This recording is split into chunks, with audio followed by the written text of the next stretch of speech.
What's up, guys? Chase Oliver here, bringing you another video to my channel. Thank you guys so much for asking the questions for the Tuesday edition of the Q&A. To ask questions for the Thursday Q&A, description box down below with all the details on how you can do so. Let's get started with this one. RedWolf316 asks, I heard Mark Jindrak was originally supposed to be the fourth member of Evolution before being replaced by Bautista. How do you think Mark Jindrak's career would have been if he had been with Evolution? And where would Batista's career without Evolution? Mark Jindrak's career, I don't think...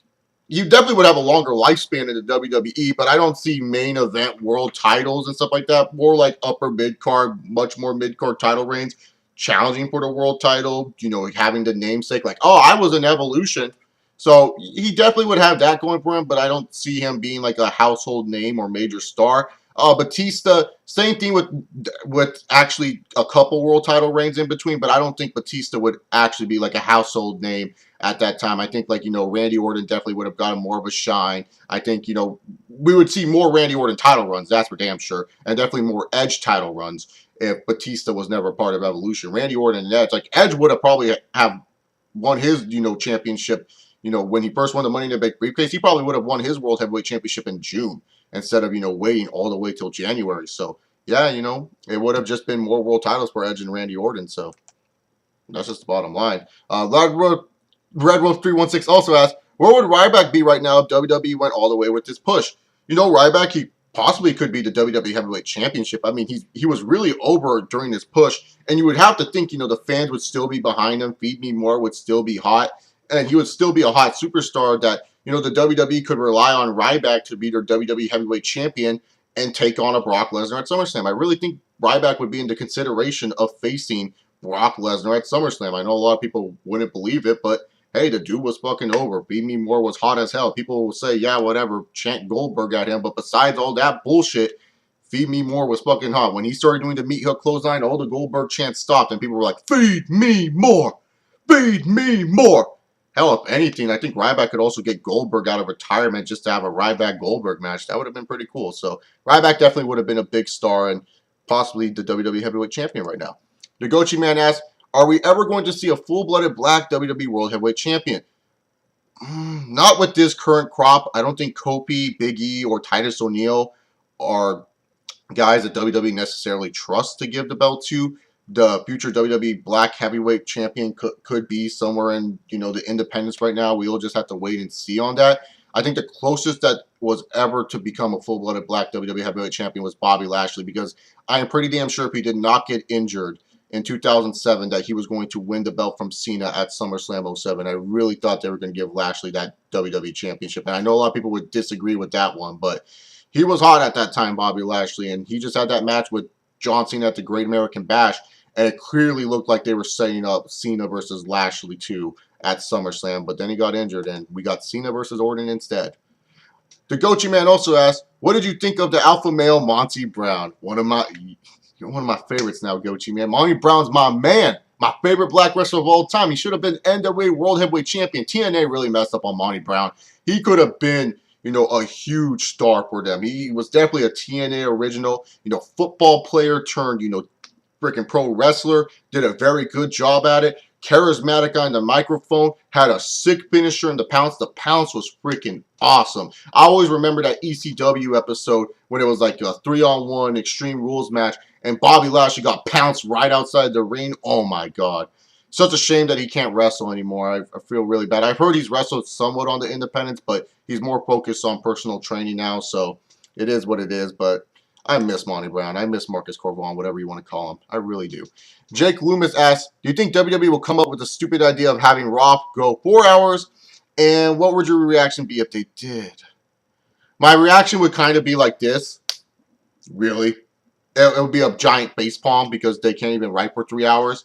Would WWE think about going for 4 hours? I'm pretty sure if, you know, WWE all of a sudden stock just jumped up and, you know, they were making a bunch of money and all that crap, I'm pretty sure WWE would be stupid enough to say, hey, let's go with Raw for 4 hours. Especially, like, let's just say, for example, SmackDown gets canceled down the line. Let's just say 5 years from now, SmackDown gets canceled. There goes 2 hours of professional wrestling content that you have. I don't think they would have enough funds from the network to even fund SmackDown and show it via the network. But let's just say SmackDown gets canceled down the line, because you would think SmackDown would be one of the shows that they would have to be forced to cancel. If SmackDown gets canceled down the line, that would mean WWE would have to probably maybe think, oh shit, how are we going to fit all our superstars onto one show? Let's push Raw for 4 hours. And then not only that, they would probably still have enough funds for main event live, so they would probably do main event too. So you go to a WWE event, it'll be 5-hour wrestling. It sounds cool at first, but then you realize it's WWE booking and WWE wrestling, and then it's not so fun anymore. But yeah, like I said, if let's say 4 or 5 years down the line, SmackDown somehow gets canceled, and WWE feels like, oh, well, we can make a profit with doing 4-hour Raws, they would probably do something stupid like that. Jake Loomis also asked, who has the biggest ego in the Breakfast Club? Oh, that's easy. Triple H. Triple H has to have the biggest ego in the Breakfast Club. Hell, he's the founder of it. He thinks when he puts you over, you become a mega star. I mean, let me just say this, Jake. Triple H, to just accept a challenge to Daniel Bryan, had to get a bunch of people to come into the ring just to accept a challenge to Daniel Bryan. Put it this way, Jake. Say if I wanted to fight you, Jake, right? Okay, I wanted to fight you. Say if that happened. But you would keep saying no to me and no to me. And I got a whole parking lot full of people just to get you to accept my challenge to fight you. How big would your ego be right now? You would be like, damn, Chase wants to fight me so damn bad. He filled up a whole parking lot. People are standing on cars saying, fight Chase, fight Chase. Your ego would be fucking pretty huge right now, right? I mean, do you not remember that video package of Triple H showing him burying all these talents before WrestleMania 30?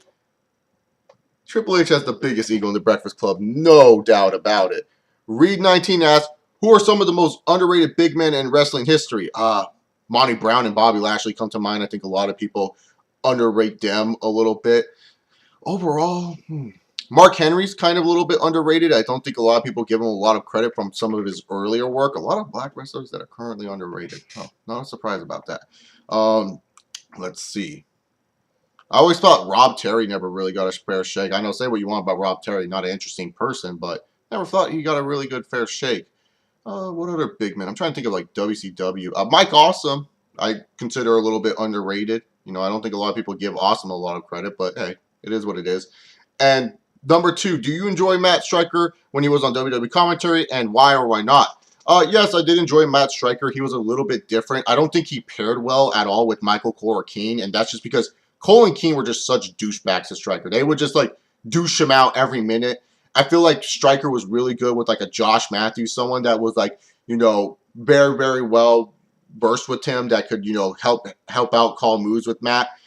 With Cole and King, they would just undermine him and make him sound so dumb. So he definitely worked well with certain commentators, but I did like him. He added a different dimension. He would be like, oh, Kofi Kingston hit the drop kick, and remember, Rob Conway hurt his chest on ECW this past Tuesday, so that's why the drop kick is very important. He would add stuff like that. Little details. It was pretty fine.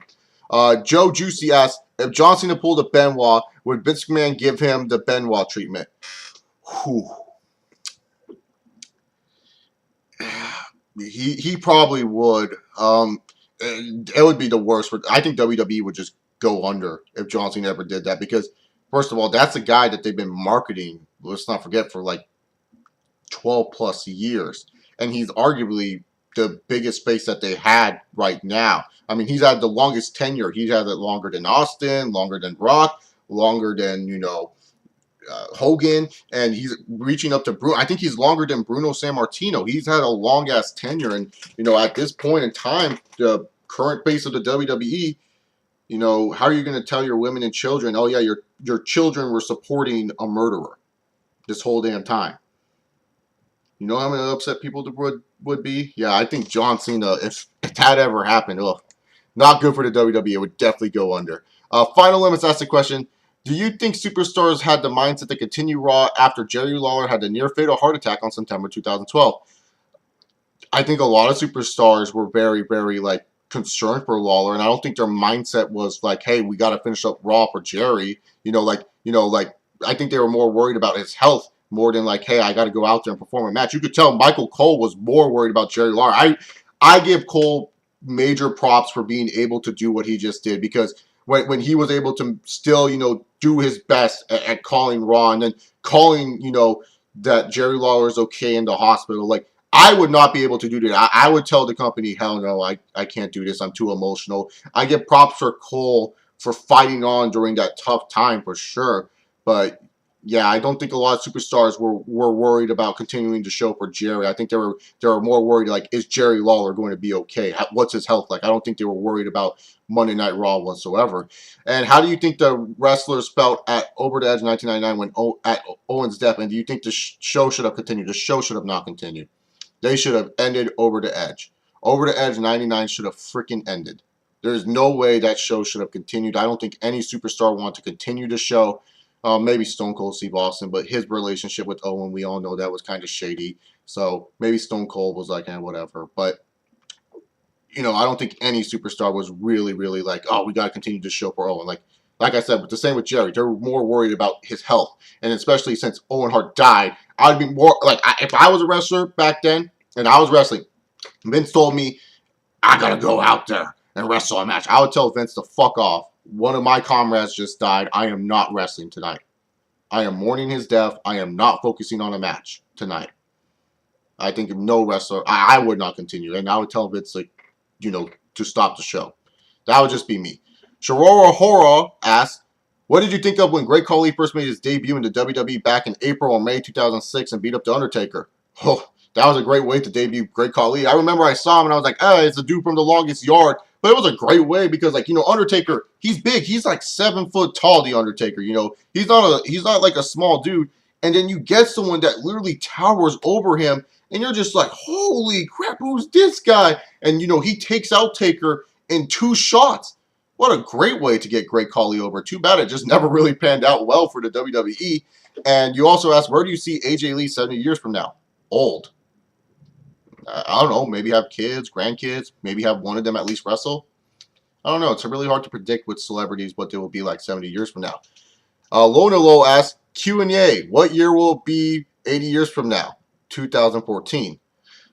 What year will it be? 80 years from now, it's like 2014. So 2014 plus 80 for 2094? I think my math is right about that. What do you think of Stevie Richards and Victoria from 2003? Didn't really help Stevie Richards' career. It definitely helped out Victoria. Victoria was definitely entertaining during those segments, but Stevie Richards just never really helped out. I feel bad for Stevie Richards. He's always been, an entertaining guy on the microphone. I just feel bad that it never really panned out for him in the WWE. I'm not saying the dude should have been a main eventer. I'm just saying, like, the dude could have been a good mid-card for the WWE. Lino Gino asked, what is your favorite boxing game? My favorite boxing game, Fight Night Round 3 or Fight Night Champions. Those are the two. I think it's called Champions. Is it called Champions, the one with the story mode? You play as like Andre Ward, I think it is, or Andre Bishop. And, they also have the career mode. That was pretty fun. Those would be my 2 favorite fighting games. I play Fight Night Round 3 at least once a year, every time when I get bored. Who is worse when it comes to getting injured? Bad News Barrett or Ken Anderson? Because those two always get injured whenever they start getting the decent push. Oh, that's a very good question. Like, in terms of WWE, they're equal right now. Let's see. I would have to say Mr. Anderson more. Because, like, let's face it. Like, Bad News Barrett, he at least got his title shots, okay? He got, WWE title shots. It wasn't like, like early in Wade Barrett's career, he got WWE title shots. Yes, WWE should have thrown the belt on him, but at least he got those shots. Mr. Anderson, Ken Kennedy, never got those WWE title shots. Remember, he was Mr. Money in the Bank, and they were building that whole storyline like, oh, I'm going to cash it in at WrestleMania 24, the whole countdown of him going that long, and then he loses it, like a month later because he got like a bicep injury that they thought he was going to be out 6 months for, but it turns out, oh, LOL, he was going to be fine.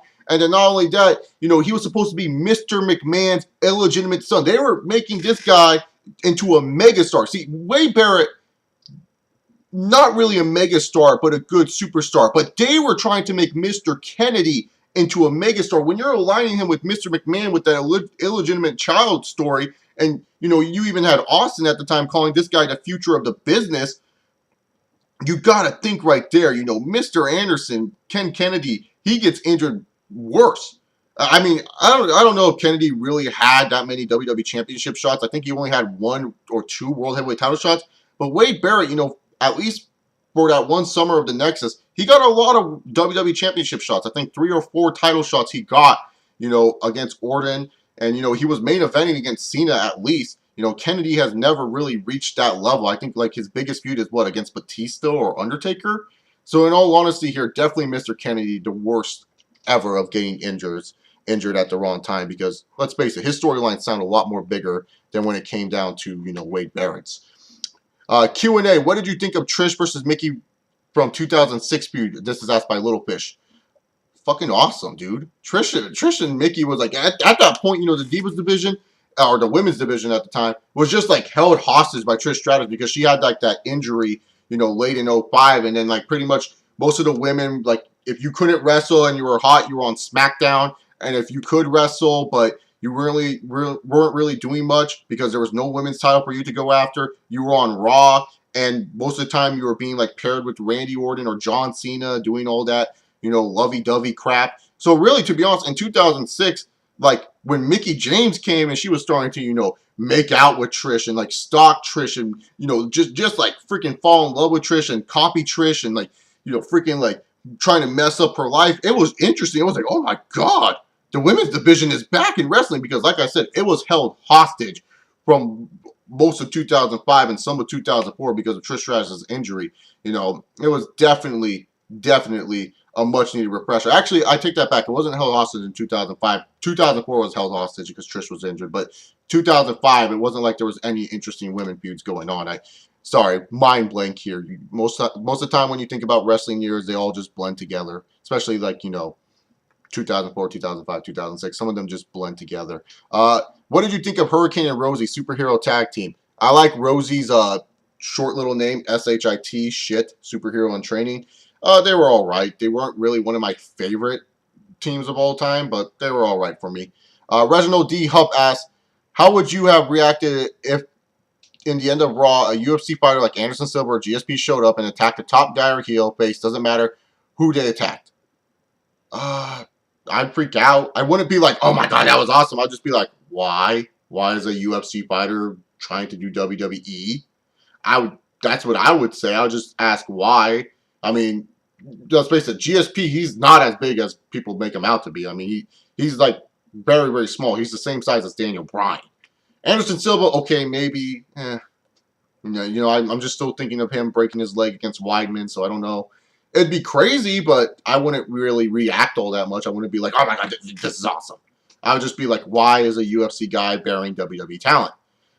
Have you ever created a UFC fighter in a wrestling game? Yes or no? Yes, I used to create Rampage all the time in, WWE, and I would have Rampage win everything. Just because, like, he had a simple name. It was like Rampage. He had a cool name that could be a wrestling name. I had his real name, Quentin Jackson, Rampage, and he was dominant, man. SmackDown versus Raw 2006 held all the titles. Brony Loney asked Q&A, have you ever watched Under the Dome? If not, do you know anyone who has watched that show? It's on CBS during Raw, which I recommend watching it since it doesn't suck and it's good, unlike Monday Night Raw, aka Bore. Yeah, I've seen Under the Dome. I'm not a huge fan of it, but I know like my friend James Carter, Kuda Charumba, Chris Phoenix, they're fans of Under the Dome, so I know they watch it. I don't watch it as much. If anything, I'll catch it on demand if a crazy episode happened, but yeah, I know people that watch it. And why do you let your facial hair grow? You look ridiculous with it, to be honest. It's called I'm sorry, that was a good one, man. Way to insult me there. It's called being lazy, man. I don't know how else to say it. I'm just sometimes so lazy. Like I'll wake up and then I'll see like, it looks fine to me, and I just don't shave it. It's like when you reach a certain age, man, it's just kind of like you get lazy on such the little things. Like, yeah, I should care that my hair is a little bit messed up right now. Yeah, I know my beard is not perfect. I fully admit that it looks garbage most of the time, but I'm just so damn lazy sometimes when it comes to fucking like shaving and stuff. I'll shave it by the next video for you. Brony. I'll make sure that I'm clean shaven by Thursday Q&A or Wednesday when you see me, because I do need to shave it up a little bit. Dave Lest asked Q&A, no offense to him, but is Will Ferrell mentally challenged? I'm just curious, not taking a shot at him. I believe he is, yeah. I don't know, Scott Casey Gale, you comment down below to answer that question, but I believe he is. And what are your thoughts on Jazz, that big buff black woman who feuded with Trish in early 2002 and joined Teddy Long's stable of blacks? She was good. She was very talented in the ring. I liked her a lot, actually. Not one of my favorite divas of all time, but definitely someone I liked. Jack Trice, how come you never sent the Nature Girl 30 any questions? She didn't ask me. If she sends me the video, I'll ask her questions for her Q&A. I don't really see her videos that much, so it's hard. And mostly when it comes to Q&As, I don't really ask good questions.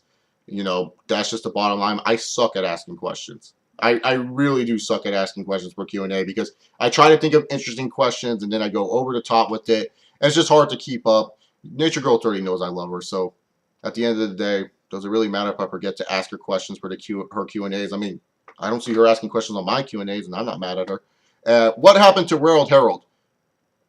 Probably ruling Nigeria right now, dude. He's the king of Nigeria. Sometimes he can't ask me questions for the Q&A, dude. Let him rule Nigeria.